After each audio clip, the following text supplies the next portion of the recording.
ಎಲ್ಲರಿಗೂ ನಮಸ್ಕಾರ. ನಾನು ನಿಮ್ಮ ಧೃತಿ ಡ್ಯಾನ್ಸರ್. ಇದು ನನ್ನ ಡೈಲಿ ರೊಟೀನ್ ಮಿನಿ ವ್ಲಾಗ್. ನಾನಿವತ್ತು ಎದ್ದೋಳ್ದೆ, ದೇವ್ರಿಗೆ ಪೂಜೆ ಮಾಡಿದೆ, ಸೂರ್ಯ ದೇವನಿಗೂ ಪೂಜೆ ಮಾಡಿದೆ. ಇವತ್ತು ನಮ್ಮ ಸ್ಕೂಲಲ್ಲಿ ಸರಸ್ವತಿ ಪೂಜೆ ಇತ್ತು, ಅದಕ್ಕೆ ಕಲರ್ ಡ್ರೆಸ್ ಹೇಳಿದ್ರು. ನಾನು ಪೂಜೆ ಎಲ್ಲ ಮಾಡಾದ್ಮೇಲೆ ಮೇಕಪ್ ಮಾಡಿದ್ರು ನಮ್ಮಮ್ಮ, ಮತ್ತು ಹೇರ್ ಸ್ಟೈಲು ಮಾಡಿದ್ರು ನಮ್ಮಮ್ಮ. ಆಮೇಲೆ ನಾನು ಡ್ರೆಸ್ಸು ಹಾಕ್ಕೊಂಡೆ. ಇದೇ ನೋಡಿ ನನ್ನ ಫೈನಲ್ ಔಟ್ಫಿಟ್. ಹೇಗಿದೆ ಅಂತ ಕಮೆಂಟ್ ಮಾಡಿ ಫ್ರೆಂಡ್ಸ್. ಆಮೇಲೆ ನಮ್ಮಮ್ಮ ನನಗೋಸ್ಕರ ಚಪಾತಿ ಮಾಡಿದರು, ಚಪಾತಿ ತಿಂದೆ. ಆಮೇಲೆ ನಮ್ಮಮ್ಮ ನಂದು 5-6 ಫೋಟೋಸ್ ತೆಗೆದ್ರು. ಆಮೇಲೆ ಸ್ಕೂಲ್ಗೆ ಹೊರಟೆ.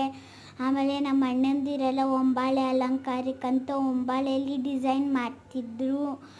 ಆಮೇಲೆ ನಾನು ಮನೆಗೆ ಬಂದೆ. ತಿರ್ಗಾ ಅಮಾವಾಸ್ಯೆ ಇತ್ತಲ್ಲ, ಅವಾಗ ಹೋದಾಗ ನೋಡಿ ದೇವರು ಎಷ್ಟು ಚೆನ್ನಾಗಿ ಕಾಣ್ತಿದೆ ಅಲ್ವಾ. ಈ ವಿಡಿಯೋ ನಿಮಗೆ ಇಷ್ಟ ಆಗಿದ್ರೆ ಲೈಕ್ ಮಾಡಿ.